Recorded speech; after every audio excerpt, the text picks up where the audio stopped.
Hello আসসালামু আলাইকুম, সবাই কেমন আছেন? চুলাতে বসে দিয়েছি আলু, এখানে আছে 2টা আলু আর বাচ্চাদেরকে চাইতেছি কিছু একটা নাস্তা তৈরি করে খাওয়াবো, সেই কারণে আলুটা সিদ্ধ করা বসাইছি আর কি। আর নাসিফা ফাহিয়াত কি করে সেটাই দেখাচ্ছি। আর এই যে নাসিফা এখানে হাঁটতেছে আর মাথা ছুটতেছে, বলতেছে ফাহিয়াত হাঁটবে। নাসিফাকে হাঁটাচ্ছি কারণ নাসিফা রাতের বেলা ঘুমায় না, সেই কারণে নাসিফাকে হাঁটতে দেওয়া। রাতের বেলা যেহেতু খেলাধুলা হয় না, সারাদিন বাসায় বসে থাকে, ঘুম হয় না, রাত মানে সারাদিন জাগন থাকে, দিনের বেলাও ঘুমায় না। পাশে দিয়া হাঁটবি তুই, পাশে দিয়া জোরে জোরে দৌড়, রাতে যাতে ক্লান্ত হইয়া রাতের ঘুম আসে, সেই কারণে তোকে হাঁটানোর এই ব্যবস্থা। এখন আপনারা বলেন আসলে হাঁটানো কি ঠিক হচ্ছে না হচ্ছে? খেলাধুলা করার যেহেতু জায়গা নাই, এখন ঘরে বসে হাঁটাহাঁটি করো যাতে ক্লান্ত হয়ে ঘুম আসে। নাসিফা রাতের 12টা 1টা বেজে যায়, ঘুমায় না।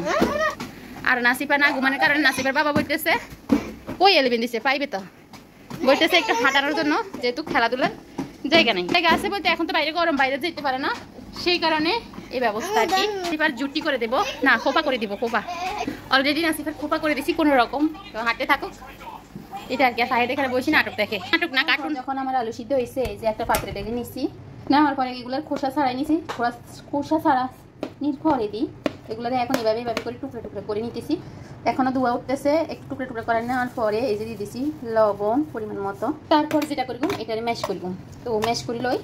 দেখেন ম্যাশ করার যন্ত্র দিয়ে ভালো করে ম্যাশ করিয়া লাইছি। এখন অনেকে জিজ্ঞেস করতেন হারে ম্যাশ করার যন্ত্র এটা কত লইছি। এটা লইছি যে কোনো সুপার শপে পাওয়া যায়, যে কোনো হাইপার মার্কেটে পাওয়া যায় এই ম্যাশ করার যন্ত্রটা।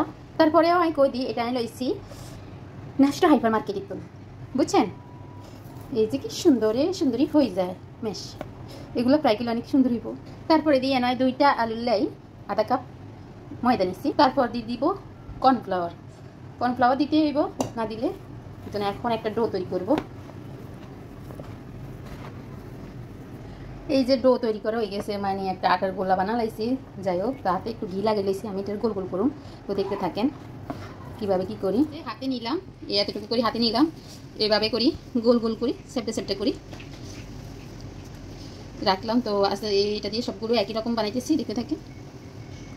যাই হোক, এই তো সবগুলা গোল গোল করছিলাম। এখন আমি নিজেই জানি না আমি কি বানাইতেছি, ইউটিউবে দেখছিলাম এরা কিছু একটা বানাইতেছে, এইভাবে করি বোতল দিই, মানে এইভাবে করি হাঁস দেয়। তো আমিও সেরকমই করতেছি, কিন্তু হেতাগো প্রসেসিং এ করলে আমার পোলা পায়নি, একটু খাইতো না, বুঝছিনি। তো এই যে হেতাগো প্রসেসিং এ কিন্তু সবগুলা বোতলের মুখ দিই হাঁস দিয়ে দিছে। এখন একটু মাশরুম ভাব লাগতেছে। এখন আমি চুলার মধ্যে কিছু তেল বসাই দিছি, তারপরে একটা একটা করে এখন তেলের মধ্যে ছাড়ি দিমু। তো দেখতে থাকেন কি একটা একটা করে। এখন ও মাই গড কি করলাম আমি, একটা একটা করে এখন চুলার মধ্যে দিয়ে দিচ্ছি। চুলার অবস্থা খারাপ করার কিছু না, স্কিপ করেন। জানি না ফুলাফুলির পরে আদৌ কি এই ডিজাইন থাকবো। এই যে আরেকটা শাড়ি দিতেছি, এখানে অনেকগুলো একে একে দিয়ে দিয়েছি। এখন আমার এগুলো লাড়াছাড়া করার পালা, আমি জানি না এগুলা আদৌ হবে কি না। তো দেখেন, আপনারাও দেখেন কি হয় না হয়। এই যে ফ্রাই অর্ধেকটা হয়ে গেছে, আর আস্তে আস্তে লো আগুনে, কিন্তু লো হিটে আর কি এগুলো ফ্রাই করতে হইব। হালকা হালকা একটু হাঁস রয়েছে, বোতলের মুখের হাঁস, বুঝছেনি, ফুলি একদম দুম্বা হয়ে যেতেছে। মাশরুম পটেটো নাম দিয়ে দিয়েছে, মাশরুম পটেটো। আমি যেহেতু এরকম ফ্রাই করা দেখি না, আমি দেখেছি সিদ্ধ করে সস দিয়ে, মানে সস বানায় তারপরে সেগুলো দিয়ে খায়। এখন আমি এটাকে ফ্রাই করছি কারণ সিদ্ধ করলে তো আমার বাচ্চারা খাবে না, তো সেই কারণে ফ্রাই করতেছি। আর এখন এটার নাম আমি কি দিব আমি নিজে জানি না, তাই দিয়ে দিয়েছি পটেটো মাশরুম, যেহেতু পটেটোয়ে দেখতে মাশরুমের মতো লাগে, তো পটেটো মাশরুম। আমার মনে হয় এই পর্যায়ে প্রায় ফুল হয়ে গেছে, এখন উঠাই ফেলামো। এই যে প্রায় তো হয়ে গেছে, এখন আমি একটা স্টেনার দিয়ে উঠাই রাখতেছি। এগুলারে কি জানি হয় আল্লাহ জানি। এই যে এই কয়টা আমার অলরেডি বানানো হয়ে গেছে, আরো কয়টা আছে। এই যে এগুলাতে একটু কর্নফ্লাওয়ার দিছি, আল্লাহ কই সাই কর্নফ্লাওয়ার দিলে বেশি খেসপি হয়নি। ও আল্লাহ, একটু আটা দিয়েছিলাম, এগুলার অবস্থাতে বেশি খারাপ হয়ে গেছে। যাই হোক, কোনো ব্যাপার না, একটু আগুনের তাপ বেশি হয়েছে তো এই কারণে এদিন পোড়া যায় গেছে। আগুনের তাপের দোষ হয়েছে, আর কোনো দোষ নাই, আমার দোষ, আমি আগুন বেশি করে দিয়েছিলাম। যাই হোক, কোনো ব্যাপার না, এখন এগুলো হয়ে গেছে। তারপরে করে তেল জ্বালালি লেগেছি, একসাথে রাখি সমস্যা নেই, এগুলো একটু বেশি ভাজা হয়েছে। Excited colour.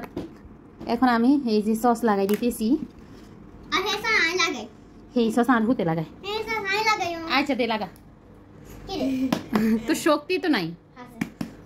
এইভাবে না, এইভাবে আমি ওই সবগুলোতে লাগাই, এটার দাম বেশি, অল্প অল্প করে দিই। তো এই হয়েছে অবস্থা, খাওয়ার অবস্থা। এগুলো পরিবেশন করতে বলি। আচ্ছা একটু একটু লাগা। এগুলো পড়ছে এই কারণে, এগুলো খিদাও লাগছে। ওর বেশি দেয় না বাবা, শেষ হয়ে গেছে। যা সামিস থাকবনি, কাঁটা সামিস দোকান দি, কাঁটা সামিস আনি দি।